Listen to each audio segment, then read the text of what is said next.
mécanisme de fixation des prix de la noix brute en Côte d'Ivoire. Nous partons de l'analyse du marché international. Nous y intégrons les prévisions de production de chaque pays et nous y intégrons également les potentiels besoins de l'industrie de la transformation. Nous regardons les premiers contrats, les premières offres qui sont faites envers la Côte d'Ivoire parce que les acteurs n'attendent pas l'ouverture de la campagne avant de commencer à négocier le contrat. Donc les négociations, nous avons les informations avec les acteurs qui nous disent les offres sont en telle fourchette. Et nous regardons le cours du dollar et nous demandons au ministère de l'économie de nous donner la moyenne du cours du dollar sur l'année. Parce que tout est vendu en dollars.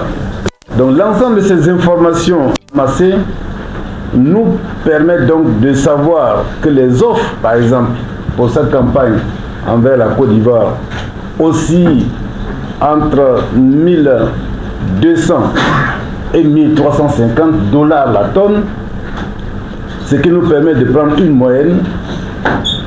Et pour cette campagne, nous avons pris une moyenne de 1275 la tonne. Quand nous intégrons ça dans notre matrice, on arrive après donc les différents prélèvements, les différents impôts, etc. On arrive au prix de 312 francs. Et le président de la République a demandé d'arrondir à 315 francs. Voilà. Alors, je vous ai dit, à l'ouverture de la campagne, jusqu'à fin mars, début avril, les prix étaient au-delà du prix plancher. Donc il n'y a pas de déconnexion. Il n'y avait pas de déconnexion. Les prix, nous avons ici donc semaine par semaine les prix que nous relevons. On peut vous dire que donc ça part du 10 février jusqu'à la semaine dernière. Alors, on peut dire que on était 315, 350, la semaine d'après 315, 400, 315, 400, 315, 400, 315, 400, 315, 400, 315, 375,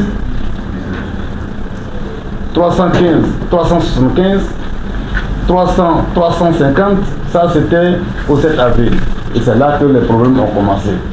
Parce que, entre-temps, les offres en direction de la Côte d'Ivoire ont chuté de 30%. Et les exportateurs, les clients proposent entre 950, j'allais dire entre 900 et 1050 dollars la tonne. Ça fait une baisse d'à peu près 30%. C'est là que les problèmes ont commencé. Sinon, au démarrage de la campagne, il n'y a pas eu de déconnexion. Il n'y a pas eu de déconnexion. Mais vous connaissez, parce que de notre point de vue, c'est vrai, il y a eu la baisse de la consommation sur les marchés traditionnels, les marchés classiques, comme je l'ai dit tantôt. Les États-Unis, il y a eu la baisse. L'Europe a baissé.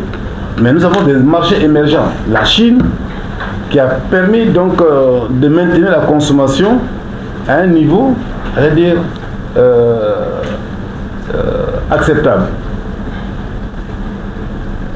Donc, du coup, la baisse sur le bord champ, pour nous, c'est pas, et la baisse des contrats, pardon, c'est pas forcément justifié par le fait que la consommation a baissé. Parce que quand on regarde les chiffres, quand on analyse, comme je vous l'ai révélé tout à l'heure, on voit que non seulement les achats au bord champ ont augmenté, mais les exportations ont aussi augmenté. Donc nous devons relativiser tout ça et mettre sur le compte le fait qu'il y a toujours certains maillons de la chaîne qui veulent maximiser leur profit. C'est aussi ça la réalité du commerce international et en particulier des filières agricoles. Ils sont convaincus qu'il y a certains maillons qui travaillent, qui profitent d'une situation, on dit bon, la consommation a baissé, donc il faut baisser les prix. Et donc voilà ce que nous proposons. Vous voyez qu'aux États-Unis, il n'y a pas de consommation, etc., etc. Donc il y a des maillons qui profitent donc de la situation pour, j'allais dire, nous amener à la baisse. Alors, ce qui est constaté, et vous serez d'accord avec moi, c'est que le consommateur final paye toujours au plus fort les amendes.